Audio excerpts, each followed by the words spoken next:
Hello বন্ধুরা, welcome to my channel অশরীরী কথা। আশা করি তোমরা সবাই খুব ভালো আছো, আমিও খুব ভালো আছি।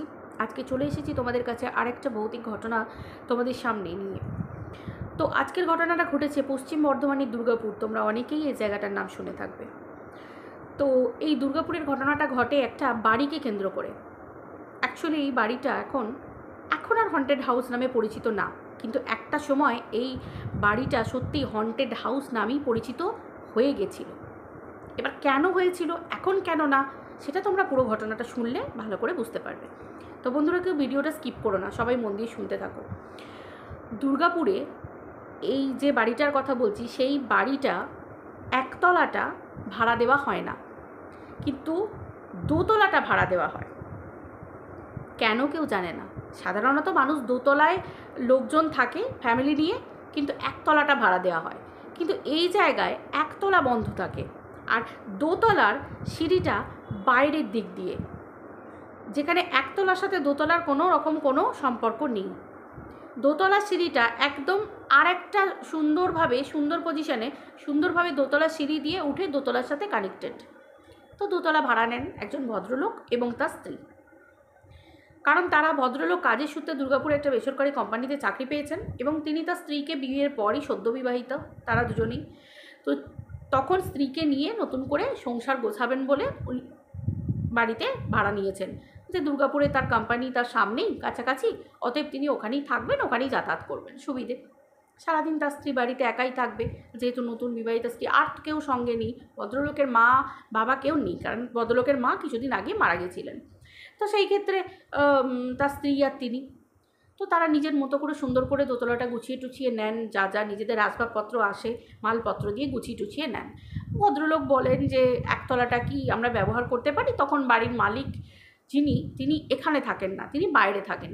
তো যার মাধ্যমে, যে কেয়ারটেকারের থ্রুতে ওনারা ভাড়া দিয়েছিলেন এবং যে কেয়ারটেকার দেখাশোনা করেন, তিনি বলেছেন যে না, একতলাটা মালিকের অনেক জিনিসপত্র ভিতরে আছে, তো সেই হিসেবে আমি ঝাড়পোছ করি, পরিষ্কার করি, কিন্তু দোতলাটাই আপনাদের জন্য, আপনারা ওখানেই থাকবেন, একতলায় মালিকের জিনিস আছে। আর ভদ্রলোক কোনো কথা বাড়াননি। ভদ্রলোক অ্যাজ ইউজুয়াল 2-3 দিন ছুটিতে থাকেন, ঘরটার গুছিয়ে নিয়ে তার স্ত্রীর সাথে তিনি তার অফিসে চলে যান। সকালের দিকে তার স্ত্রী রান্নাবান্না করে দিয়ে অফিসে চলে যান। ভদ্রলোকের স্ত্রী বলেন যে তিনি যখন ঘরে থাকছেন, মানে প্রথম দিন যেদিন ওনার স্বামী অফিসে গেলেন, সেদিন দুপুরবেলা হঠাৎ করে উনি শুনতে পাচ্ছেন একটা বাচ্চার কান্নার আওয়াজ, এবং সেটা উনি ভাবছেন যে আশেপাশে কোনো বাচ্চা হয়তো কাঁদছে, কারণ উনি দোতলায় থাকেন। অতএব দোতলা থেকে কোন দিক থেকে কান্নার আওয়াজ শুনতে পাওয়া যাচ্ছে উনি ঠিক বুঝতে পারছেন না, তবে বুঝতে পারছেন যে একটা বাচ্চা কাঁদছে। উনি ভাবছেন যে কী ব্যাপারে বাবা, তাহলে কোনো বাচ্চা হয়তো, মানে কচি বাচ্চা কারোর হয়তো হয়েছে আশেপাশের বাড়িতে। কিন্তু ওই বাড়িটা থেকে বাকি বাড়ির দূরত্বগুলো একটু দূরে দূরে, আর কেউ কারোর সাথে কোনো কথা বলে না। দুর্গাপুর জায়গাটা এমনই, তোমরা ভালো করে যারা আছো ওখানে জানবে যে ওখানে কেউ কারুর না, কোনো বাড়ির সাথে কোনো বাড়ির কিছু যদি হয়েও যায় কারোর বাড়িতে, কেউ কারোর বাড়িতে খোঁজ পর্যন্ত নিতে যাবে না। সকালবেলাও যে সিন, দুপুরবেলাও তাই সিন, বিকালবেলাও তাই সিন, যে যার বাড়িতে চাবি তালা দিয়ে যে যার নিজের বাড়ির ভিতরে, বাইরের লোকজন যে যার কাজে কর্মে বেরোচ্ছে, আবার যে যার ঘরে ঢুকে পড়ছে। ঠিক সেই রকম ধরনেরই একটা বাড়ি, মানে বাংলো স্টাইলের যে দোতলা বাড়িগুলো যেরকম টাইপের হয় আর কি, ঠিক সেই রকমই। আর সেই রকমভাবে ভদ্র মহিলা সেরকম কারোর সাথে মেশার মতো কোনো মহিলা পাননি, এবং কাজের লোক উনি রাখেননি। কেন না, ওনার তো সারাদিনে কোনো কাজই নেই, কারণ স্বামী অফিসে বেরিয়ে চলে যান। উনি যদি আবার কাজের লোক রাখেন, তাহলে ওনার বসে বসে বাড়িতে বোর হওয়া ছাড়া কোনো উপায় নেই, আর উনি চাকরি করবেন না। তো সেই হিসেবে উনি নিজে বাড়িতে হাউসওয়াইফ হিসেবেই থাকবেন। তো উনি কি করেন, উনি সেলাই বোনা করেন। উনি সেলাই করতে খুব ভালোবাসেন, বিভিন্ন স্ট্রিচের কাজ করেন, এবং বিভিন্ন বাইরের দোকানগুলোকে সাপ্লাই দেন। ওই টুকরো ব্যাগের ওপর ডিজাইন, বা অন্যান্য কোনো জিনিসের ওপর, রুমালের ওপর ডিজাইন, উনি ওগুলো তোলেন। তো সময় কেটে যায় ওনার। তো একদিন গেল, উনি ওনার স্বামীকে এসে বলছেন যে জানো, একটা বাচ্চা এখানে আশেপাশে খুব কাঁদে, কারো ছোটো বাচ্চা আছে। রাত্রিবেলা খেতে বসে বলছেন স্বামী আসার পরে। বলছে ও আচ্ছা আচ্ছা। তো স্বামী জিজ্ঞাসা করছেন যে তুমি কার সাথে কথা বললে, কারোর সাথে দেখা? বললো না না, এখানে কে কার সাথে কথা বলবে, কেউ কারোর বাড়িতে যায় না, কাউকে একটা জনপ্রাণী দেখি না যে কথা বলার মতো। আমি ওই মিউনিসিপ্যালিটির গাড়ি আসে, ময়লার বালতিটা নিয়ে যাই, ফেলতে যাই, তো সেখানেও কেউ কারোর মুখের দিকে এরকম করেছে, একজন ভদ্রমহিলা তো আমার মুখের দিকে চেয়ে দেখে দরজা বন্ধ করে দিলেন। আমি একটু যে কথা বলবে যে আপনারা নতুন এসেছেন বা কিছু, কেউ কিছুই বললো না। উনি বললেন ঠিক আছে, কেউ যে কথা বলতে চায় না তার সাথে আর কি যে কথা বলবে, ঠিক আছে তুমি ফোনে বাড়িতে কথাটা তো বলবে, ফোনে মুভি টুভি দেখবে, টিভি দেখবে, সারাক্ষণ রান্নাবান্না করবে, এই করেই চলে যাবে, তো তারপর তো তোমার কাজ আছে। ভদ্রলোক ক্যাজুয়ালি বলে দিলেন, ভদ্রমহিলাও তাই। তারপরের দিন ঠিক দুপুরবেলা আবারও বাচ্চার কান্নার আওয়াজ, তবে এবারের কান্নাটা একটু অন্যরকম। ঠিক দুপুরবেলা, আর আমি যে সময় ঘটনাটা বলছি, মানে ভদ্রলোক যে ভদ্রমহিলা যে সময় ঘটনাটা ফিল করেছেন, সেই সময়টা হচ্ছে পুরো জ্যৈষ্ঠ মাস, বৈশাখ মাসের শেষ, জ্যৈষ্ঠ মাসের শুরু, মানে একবারে পচা গরম একদম, বৈশাখ জ্যৈষ্ঠের সেই গরমের কথা বলছি, সেই সময়টাতে। এবং ভদ্রমহিলা বলছেন যে দোতলা সিঁড়ি দিয়ে উনি যখন মানে দরজার কাছে এসে দাঁড়াচ্ছেন, যে বাচ্চাটা এত কাঁদছে, কেউ কি থামাচ্ছে না, মানে একটা অস্বস্তিকর ব্যাপার যে একটা বাচ্চা কাঁদছে, ভাই একটা বাচ্চা তো থামে কাঁদতে কাঁদতে, কিন্তু থামাচ্ছে না কেন কেউ? কারোর মা হয়তো দুধ দেবে, কারোর মা হয়তো আদর করবে, কারোর ঠাম্মি আদর করবে, কারোর বাড়ির লোকজন কোলে নেবে, একটা সময় না একটা সময় তো থামবে, কিন্তু বাচ্চা কাঁদছে। তার সঙ্গে সঙ্গে হঠাৎ করে উনি শুনতে পেলেন বাচ্চার মা কাঁদছে, একটা মহিলার আওয়াজ, মানে নিশ্চয়ই বাচ্চার মা কাঁদছে। ফুপিয়ে ফুপিয়ে কেন কাঁদছে, কী জন্য কাঁদছে? ওনার না এবার গায়ে কাঁটা দিয়ে উঠেছে, কারোর কি কিছু হয়ে গেল, কিছু হলো? উনি যেই সিঁড়ির দরজা দিয়ে, মানে দোতলার ওনার নিজের জায়গা দিয়ে সিঁড়ি দিয়ে নিচে নামছেন, কান্না থেমে গেল। উনি বুঝে উঠতে পারলেন না যে অ্যাকচুয়ালি কোন জায়গা থেকে কান্নাটা ভেসে আসছে, কিন্তু ওনার গায়ে কাঁটা দিয়ে উঠল। ভদ্রমহিলা বলছেন উনি সারাক্ষণ তারপর থেকে পুরো টাইমটা উনি কোনো কাজ করতে পারেননি, মানে এমনই ফিলিংসটা ওনার এসেছে ওই কান্নাটা কানের মধ্যে, যে উনি বুঝে উঠতে পারলেন না যে কেন এমন হচ্ছে, আমার শরীরটা কেন এরকম হচ্ছে, কষ্ট হচ্ছে কেন। যাক, ভদ্রলোক রাত্রিবেলা অফিস থেকে ফিরতে সন্ধ্যের পর ভদ্রলোককে বললেন, দিয়ে রাতে খাওয়া দাওয়া করে শুয়ে পড়লেন। ভদ্রলোক কিছু বললেন না, বললেন তুমি সারাক্ষণ কাজ নিয়ে থাকো, তোমার এরকম মনে হচ্ছে কারোর হয়তো বাচ্চা টাচ্চা সবে হয়েছে, কান্নাকাটি করছে, থামছে না, হয়তো যা হোক কিছু হবে, ওই জন্য মাও হয়তো কান্নাকাটি করছে, যা হোক কিছু একটা হয়েছে, বা বাচ্চাটার কিছু হয়েছে তাই হয়তো মা কান্নাকাটি করেছে। ভদ্রমহিলার মাথায় ঘুরতে থাকলো যে না, ব্যাপারটা তো সেরকম নয়, এটা অন্যরকম ব্যাপার, কিন্তু আমি বুঝতে পারছি না।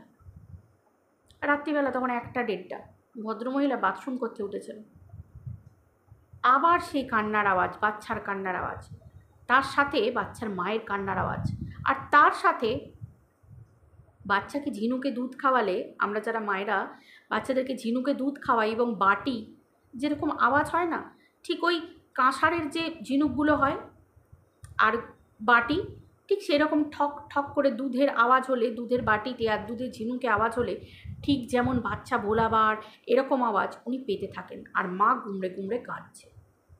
উনি ছুটে গিয়ে না ভদ্রলোককে ডাকেন, এই শোনো তুমি ওঠো, দেখো সেই আওয়াজটা আবার হচ্ছে। ভদ্রলোক তাড়াতাড়ি করে উঠে পড়েন, উঠে পড়ে কোথায় হচ্ছে দেখি, তখন শোনেন ভদ্রলোক কিন্তু সেই আওয়াজটা শুনতে পান এবং গুমড়ে গুমড়ে ওই মায়ের কান্নার আওয়াজ শুনতে পান। ভদ্রলোক বলেন যে এত রাতে, দুপুরবেলাতেও মা কেঁদেছে, রাত্রিবেলা, এটা তো খুব একটা সুবিধের না। ভদ্রমহিলা অলরেডি বলেছেন যে উনি দুপুরবেলাতেও ওই কান্নার আওয়াজ শুনতে পেয়েছেন, আবার রাত্রিবেলাতেও ভদ্রলোক শুনতে পাচ্ছেন, দুজনেই শুনতে পাচ্ছেন। ওনারা খুব ভালোভাবে বোঝার চেষ্টা করেন কোন জায়গা থেকে শুনতে পাওয়া যাচ্ছে। ভদ্রলোক আস্তে আস্তে দোতলা সিঁড়ি দিয়ে নামতে থাকেন, এবারে কিন্তু কান্নার আওয়াজটা থামেনি। দোতলা সিঁড়ি দিয়ে নেমে আস্তে আস্তে যখন দোতলা সিঁড়িটা শেষ হয়ে গেছে, যখন একতলায় মাটিতে পা দিয়েছে, সাইডের জানলা দিয়ে যেন মনে হবে সেই আওয়াজটা আসছে, মানে একতলার ঘরের কোনো একটা জানলা দিয়ে আওয়াজটা আসছে। ভদ্রলোক আর ভদ্রমহিলা শক্ত করে দুজনের হাত ধরে থাকেন, আর হাতে মোবাইলের ফ্ল্যাশটা আস্তে আস্তে জেলে নিচের দিকে রেখে কান পেতে শুনতে থাকেন যে ঘর জানলা থেকে আসছে কিনা। ভদ্রলোক দেওয়ালে কান পাততে একটা জোর চিৎকার আওয়াজ হয়, মানে একটা মায়ের চিৎকার, মানে কান পাটা চিৎকার, মানে কেউ যেন কানের তালা দিয়ে দেবে, এরকম একটা চিৎকার। এরকম ভদ্রলোক রীতিমতো নিজেও মানে জোরে চিল্লিয়ে ওঠেন এবং কানকে যেন তার মনে হবে তার কানটা জ্বলে গেল, পুড়ে গেল, এত চিৎকার কানের মধ্যে। সঙ্গে সঙ্গে ভদ্রমহিলা বলেন কী হলো তোমার, কী হলো? তার তখন উনি কোনো কথা বলতে পারেন না, ছুটে উঠে দুজনেই দৌড়ে চলে যান ওপরে দোতলায়। দোতলায় যখন যান, দোতলায় গিয়ে ভদ্রলোক কোনো রকমে হাঁপিয়ে যান। হাঁপাতে হাঁপাতে ভদ্রমহিলা জল দেন, দিয়ে চোখ মুখ জলের ছিটে দেন চোখ মুখে, তারপর বলেন যে কিছু একটা একতলায় আছে। কারণ যেভাবে আমার কানে কি যেন এখনও পর্যন্ত আমি কিছু শুনতে পাচ্ছি না, আমার কান খুব কষ্ট হচ্ছে, কানে মাথার যন্ত্রণা হচ্ছে। সারা রাত তাদের ওভাবে কেটে যায়। পরের দিন সকালবেলা ভদ্রলোক কেয়ারটেকারকে ফোন করেন। কেয়ারটেকারকে ফোন করার পর বলেন, আপনি আমার বাড়িতে আসুন, আমার ইমিডিয়েটলি একটু দরকার আছে। কারণ যদি উনি ফোনে কিছু বলেন, ভদ্রলোক ভেবেছিলেন যে কোনোভাবে তারা বলবেন না, যারা কেয়ারটেকার তারা বলবেন না, ভদ্রলোক আগেই আঁচ করতে পেরেছিলেন। তো সেই হিসেবে উনি কেয়ারটেকারকে ডাকার পর তাকে বলেন যেরকম রাতে এই ঘটনাটা ঘটেছে, আপনি বলুন যে কি রহস্য আছে, একতলার ঘরে কি আছে, সত্যি কি কেউ আছে, কোনো মানুষ আছে, কোনো মানুষের কি মাথার কোনো বিকৃত মস্তিষ্ক যে হ্যাঁ পাগল এরকম কিছু বেঁধে রাখা হয়েছে বা ঘর বন্ধ করে রাখা হয়েছে, কেউ আছে? তখন বলে যে কোন একটা বাচ্চার আওয়াজ পাওয়া যায়, কে কে কে আছে তাহলে? বাইরে থেকে চাবি, একটা বাচ্চার কান্না শুনতে পাওয়া যায়, একটা মায়ের কান্না শুনতে পাওয়া যায়, এরকম এই অ্যাক্টিভিটিসগুলো কী কী? তখন কেয়ারটেকার যিনি ছিলেন তিনি আর চেপে রাখতে পারেননি। তিনি বলেন যে হ্যাঁ, একটা ঘটনা ঘটেছিল।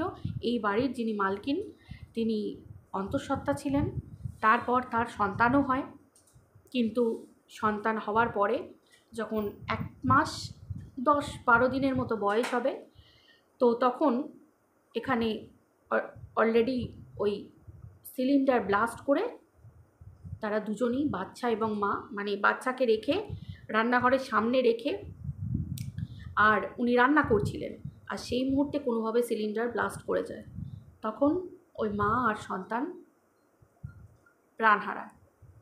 তারপর থেকেই এই বাড়িতে এই মা আর ওই ছোটো বাচ্চার কান্না গুমড়ে গুমড়ে, কারণ কেউই তো চায় না মরতে, কিন্তু তাদের এই যে মানে হঠাৎ করে তাদের জীবনে এই যে পরিণতি, চরম পরিণতি, এটার জন্যই এই বাড়িতে এই আওয়াজটা শুনতে পাওয়া যায়।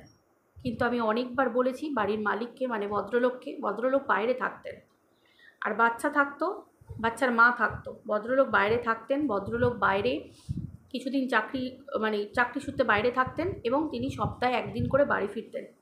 এবং ভদ্রমহিলার মা মাঝে মাঝে আসতেন, এখানে ভদ্রমহিলার বাপের বাড়িও আশেপাশে, ভদ্রমহিলার মা মাঝে মাঝে আসতেন, ভদ্রমহিলার কাছে বেশি দিন করে থাকতেন। কিন্তু যেদিন ঘটনাটা ঘটেছিল সেদিন ভদ্রমহিলার মা তার নিজের বাড়িতে গেছিলেন কিছু কাজকর্মের জন্য, কিছু ডকুমেন্টস আনতে বাড়ি থেকে। তো সেই দিন এই ঘটনাটা ঘটে যায়। ভদ্রলোককে উনি অনেকবার বলেছেন, বাড়ির মালিককে, যে কিছু শান্তি সস্তেন পুজো করাতে, কিন্তু উনি মনের দুঃখে কষ্টে কোনোভাবেই কিছু করাননি। উনি বাইরে চলে গেছেন, উনি বিয়ে থাবা করেননি, কিন্তু উনি বাইরেই থাকেন এই ঘটনার পর।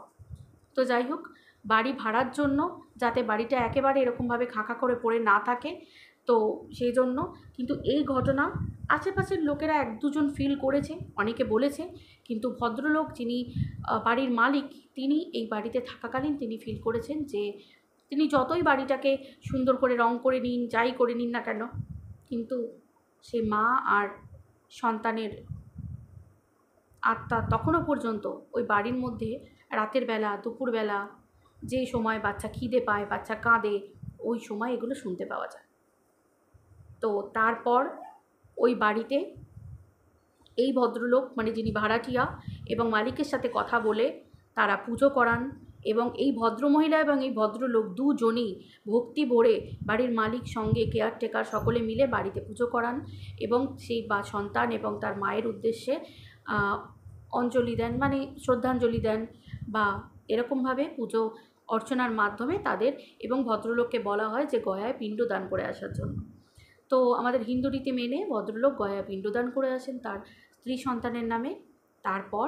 তারপর থেকে ওই বাড়িতে আর কোনো রকম বাচ্চার কান্না, মায়ের কান্না, কোনো কিছু শুনতে পাওয়া যায় না। তো যে ভদ্রলোক বাড়ি ভাড়া নিয়ে এসেছিলেন, তিনি আর তার স্ত্রী কিন্তু ভয় পেয়ে সেখান থেকে চলে যাননি। তারা ওই বাড়িতেই ভাড়া নিয়ে থাকেন, এবং তারা ওই বাড়িতেই থেকে গেছেন যতদিন ভদ্রলোক চাকরি বাকরি করেছেন, যতদিন না নিজে ওই দুর্গাপুরের মতো জায়গায় ফ্ল্যাট কিনতে পেরেছেন, ততদিন পর্যন্ত ওই ভদ্রলোক এবং ভদ্রমহিলা দুজনেই ওখানে থাকতেন।